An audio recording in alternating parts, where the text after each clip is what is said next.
It's a great opportunity to introduce Kathrin and meet her digitally here again. So Kathrin and I are maybe on a similar state in our academic careers. Both started our tenure track professorships at rather similar time. So Kathrin is a tenure track professor for digital fabrication at TU-München, and previously has been a researcher at the NCCR at the ETH Zurich at the group of Ramazzo and Kohler, where she also conducted her PhD research. Yeah, her work is very much focused on on-site robotics, collaborative robotics, in situ fabrication, human-machine collaboration, and augmented reality. And so matching those different spheres. And in the context of the symposium, additive fabrication, Kathrin has used the robots to do a lot. She had the robots lay bricks, throw clay, print concrete, and we're happy to see what she presents here today. Thank you for joining us. Thank you for a nice introduction. I'll try to share screen now and hope. Okay, so hello and thank you for the opportunity to present at the BE-AM Symposium on the topic of employing collaborative mobile robots for additive manufacturing directly on building sites. As said, my name is Kathrin Dörfler. I'm tenure track professor for digital fabrication at the TU Munich School of Engineering and Design. The research I'm presenting here today is part of the collaborative research center TR 277, Additive Manufacturing in Construction, which is funded by the DFG and which is conducted in between the Technical University of Munich and the Technical University of Braunschweig. And the research I'm presenting today is led by Guido Dielemans, doing his PhD in my group on this topic. I was quite long thinking what to present to you here today, as we are suffering some maybe COVID cost delays in producing first results of this research. As such, this will be a work in progress talk, more questions than answers. So please, everybody who came here for answers, you can drop in later. So I will start with an extended introduction of the research area of mobile AM, starting with some prior work and also with the motivation why we think that particular topic is interesting. In the domain of mobile AM as background for our own conception and design of two research platforms, some experimentations around or beyond mobile AM, and after which I will close with some conclusions to open some discussion. So as you all know, the way we produce things is drastically changing, in particular in the manufacturing industries. Automation and additive manufacturing production methods allow us to produce bespoke goods and products in a very labor and also material efficient way today, as you see also in a range of presentations today. But is the way we build our buildings also changing today, and particularly on building sites? And importantly, if so, who will also drive this change? This year, in the urgency of climate change, Ursula von der Leyen's EU initiative for a new European Bauhaus was published, as probably all of you heard, with the help of which she proclaims the necessity to transform the current construction sector from a carbon source into a carbon sink. What is particularly interesting about her message is, and what resonates very much with our group's ideas, is her open commitment to design as a cultural good.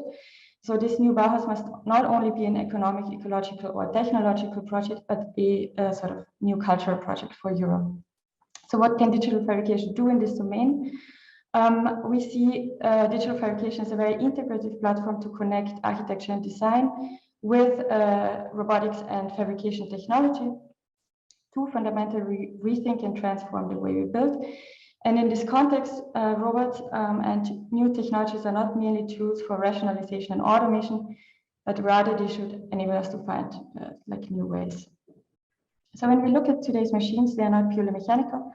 They can be programmed digitally, and they are connected to sensors and intelligent control algorithms, which in fact radically expands the flexibility, autonomy, and range of applications. Thanks to such an increased autonomy, we can not only use robots in very controlled and structured laboratory environments and assembly lines, but also in uncontrolled ones, such as, of course, construction sites. where mobility, perception, and context awareness enables construction robots to deal with uncertainties and unpredictable events in their immediate surroundings, and also with the materials they are processing.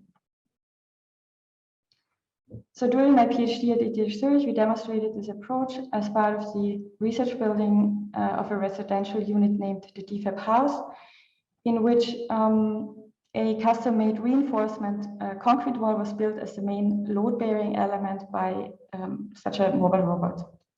In this process, the reinforcement mesh was fabricated in vertical layers by a mobile robot called in situ fabricator. And as opposed to typical horizontal layers known from 3D printing, that mesh expands in the direction of the movement of the robot.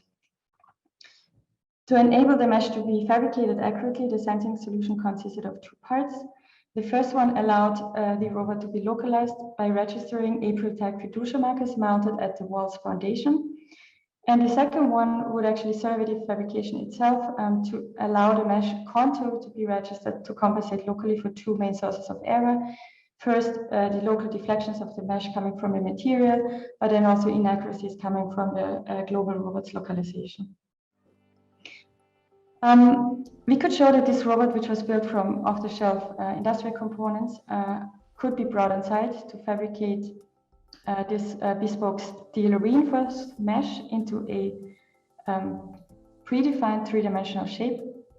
The geometry of this S-shaped wall was locally undulated to increase its structural depth and also to decrease its cross-sectional width. So again, this idea to sort of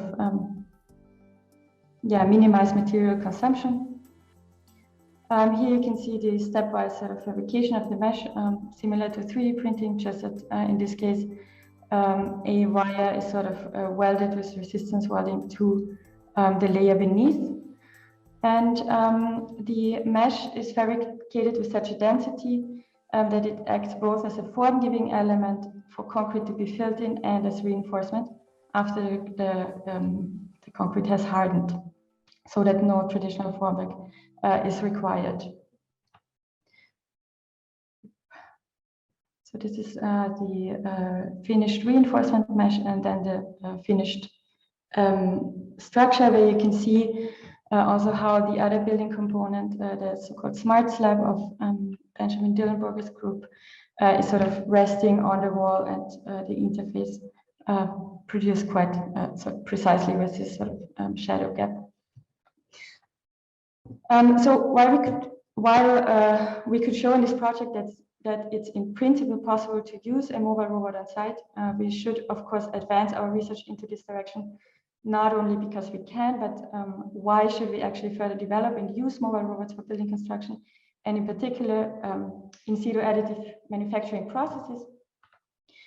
So we believe that in comparison with stationary systems, mobile robots present vast new opportunities for actually additive manufacturing, with new possibilities for architecture in terms of an unbounded work area, so manufacturing of building components larger than their static range of the system, scalability and parallelization.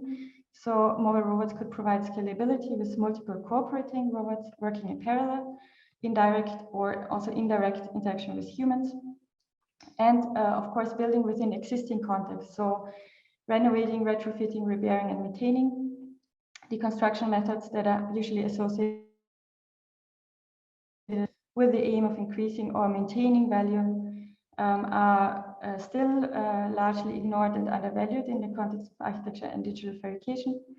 And while stationary on-site robots are largely limited to new constructions on vacant lots, mobile robots could flexibly access enclosed spaces and could thus be useful for future tools for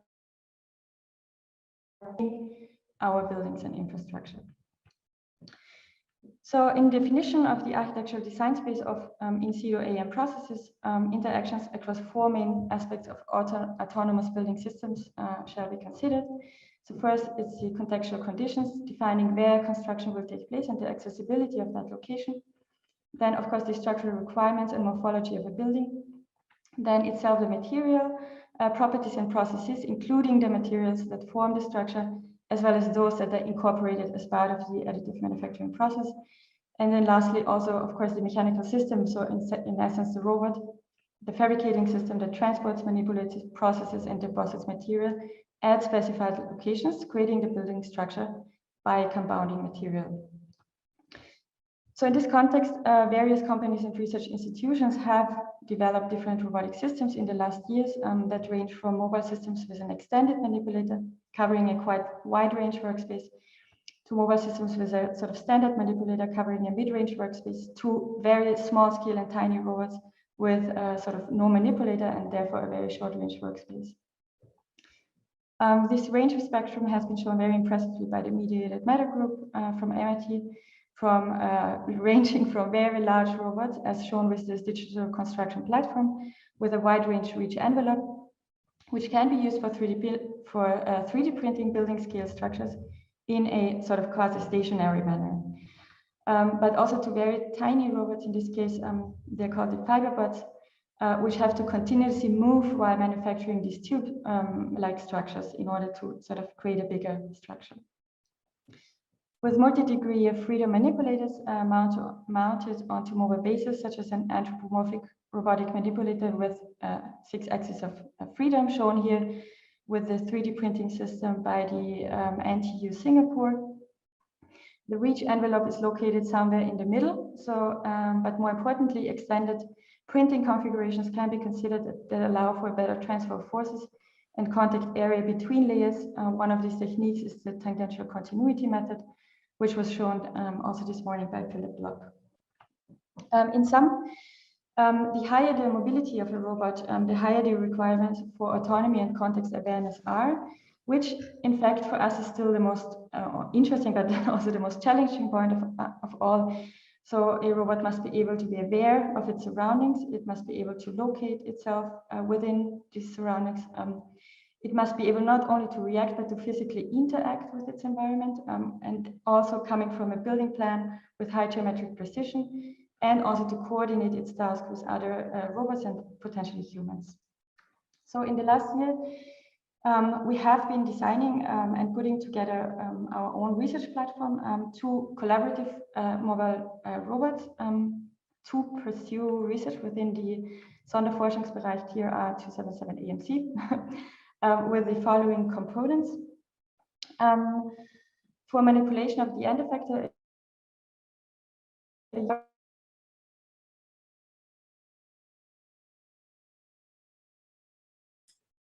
we lost you there, Kathrin.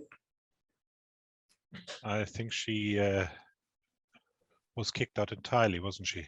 Oh, I was kicked out, I think. Yeah. Still in the meeting. Yeah, you're in the meeting. Yeah, I just saw somebody knocking on my door. Can you hear me? Yes, we hear you. Ah, okay. Then I will try to share the screen again. I think we lost you in the last couple of slides of your presentation. Oh, really? Okay.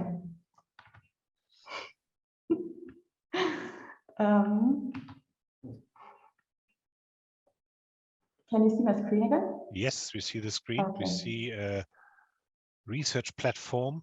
Yeah. Can you tell me where? I would say it's maybe 1 slide back. Yeah. Yeah, that one, exactly. Okay. So in the last year, we have been. Sorry, I need to change again this window that is now in my way. Okay.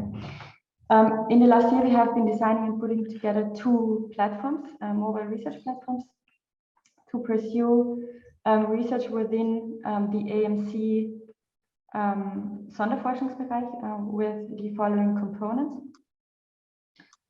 So for manipulation of the end effector, we chose a collaborative robot, a Euro10E, which allows for close collaboration and proximity with humans.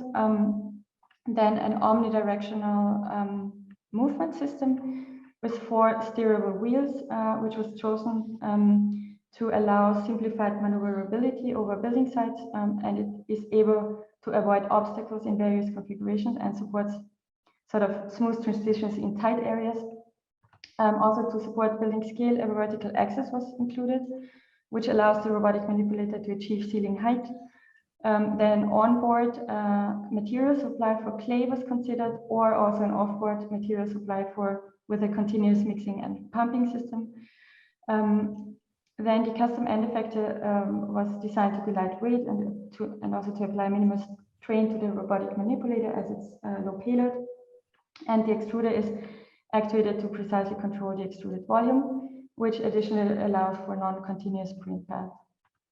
And then the first tier of localization is the mobile platform the mobile platform localization in the global coordinate system of the worksite. In this case, with a RoboSense B-Pearl lidar using a hemispherical field of view. And then the second tier has the end effector equipped with a line laser scanner to determine the profile and also the distance to the actually additively manufactured workpiece. So in close collaboration with other projects from this cluster of research AMC, we here aim to explore the design space and opportunities of this technology on architecture and construction. And to provide more emphasis on the process rather than the material system of concrete, we first opted for equipping the mobile system with clay extrusion for constructing clay structures to be used as reusable formworks for the construction of larger scale building components. Last academic year has seen some small scale experimentations with students on the robotic clay extrusion system, where we try to explore the shape of the potential as well as the collaborative printing approach, as well combinations of assembly and printing as well. So, which we hopefully will soon be able to test in real scale scenarios, as we have been given some preview from our soon-to-be new team member from the integrated city in Spain. Yeah, of course, we're looking forward to new next steps in experimentation.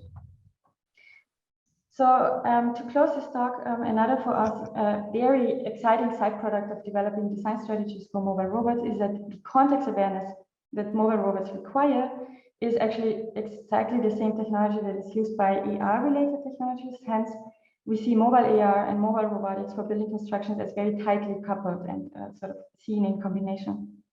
So I would like to introduce a small research project named LOX, where we investigated, instead of using robots, if and how people can collectively and collaboratively build a pavilion, simply by following step-by-step building instructions visualized via AR on mobile phones. So LOX is the outcome of a research-based design studio together with our students, and it's a cooperation between our professorship and the Professorship for Structural Design, Pierluigi D'Acunto, and Zurich-based startup Incon AI, Instructive Constructive. Timothy Sandy as the sort of founder of the startup. We built a pavilion with a system that has been shown as part of the Kunstareal Festival here in Munich at the south lawn of the Alte Pinakothek Distrolari. In the setup of LOX, digital building instructions can be retrieved by multiple users via a mobile AR app, which positions building instructions in 3D space. And the whole research questions was somehow revolve around how the construction progress can be synchronized and coordinated via the app using cloud-based tools to allow not only one user, but several users to participate in the construction at the same time. And I'm just kind of sharing this video with you. Stop talk because with LOX, we enable collaborative building using augmented reality tools. The project is a cooperation between the two professorships of digital fabrication and structural design and Zurich-based startup Incon AI.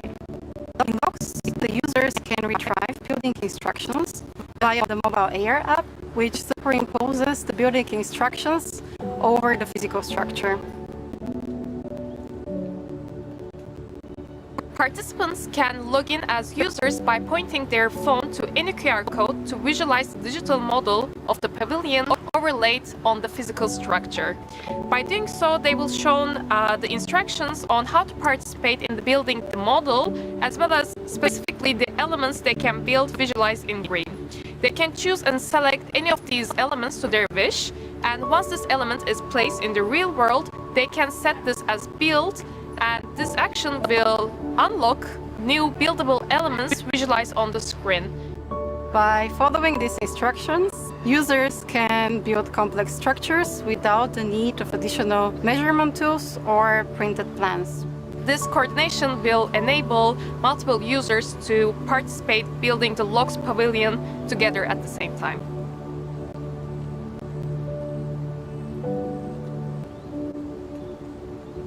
So we developed the project as part of our design studio last semester, and the initial idea was to create a building system which would consist only of a single element that would offer a variety of interlocking connections. And our main inspirations were games for children and wooden blocks for children, and we kind of scaled it up for adults to create a kind of a playful and creative project.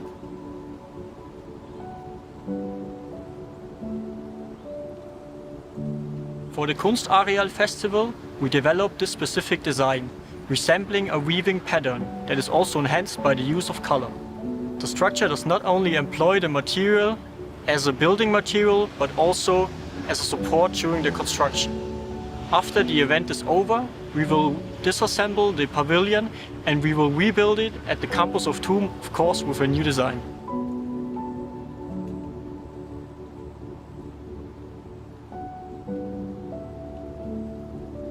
Based on the principle of topology interlocking structures, LOX offers a variety of form-fitted connections that make use of only one component type. This component type is made of timber and due to its interlocking mechanism does not require any additional connection elements in order to assemble different or multiple elements together. LOX is shown for the first time at the Kunstareal Fest in Munich, in which we collaboratively built a pavilion together with our students. The overall aim of LOX is to make building processes more tangible and accessible to the public and to encourage community participation. In order to create a sense of belonging and responsibility in our cities, one can imagine that systems like LOX will enable residents to build and rebuild their own jointly created structures for and by themselves.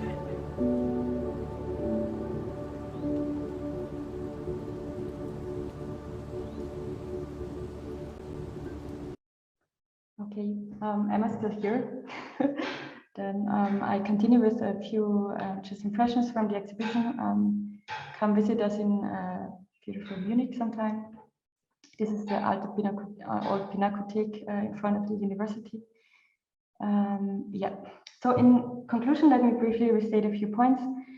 While there are many technological challenges ahead, which require us to basically intensify interdisciplinary collaborations, our research tries to formulate sort of an alternative vision of fully automated building design and robotized construction.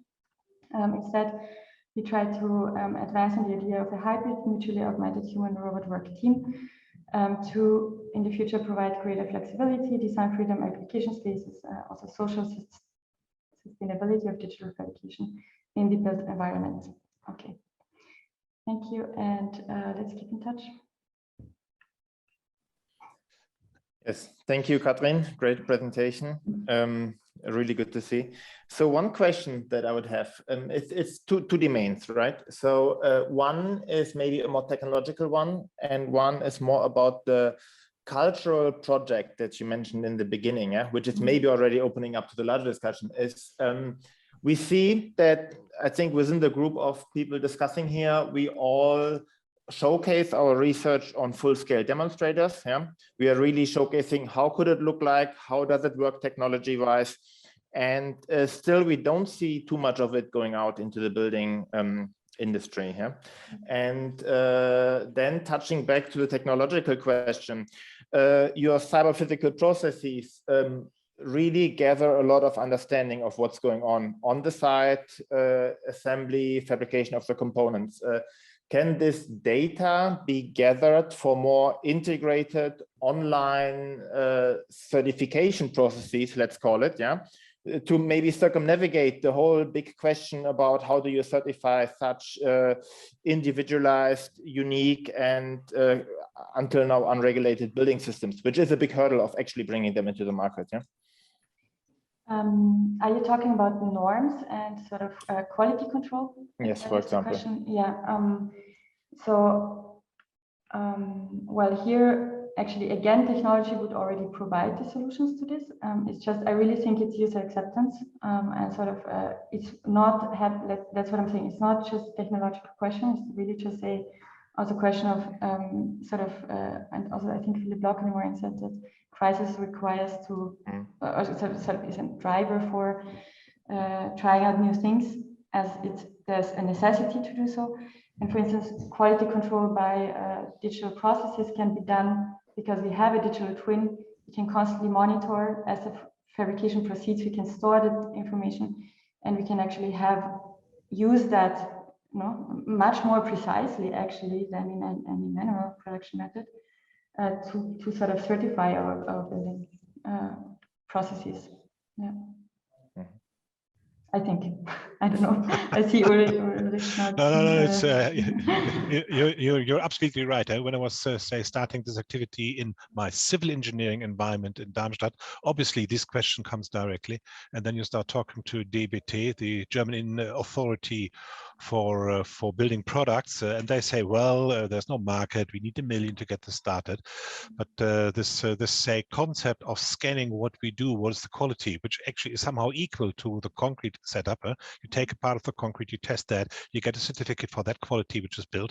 That's something which is really interesting. And I remember other research projects where Chris was involved when they started videos taping the whole production process, and by that really knowing the quality. So say what we read here is this detecting position, allowing the machine to know where it is and what it can do, then using this opportunity to manufacture something, and in parallel evaluate and document the quality.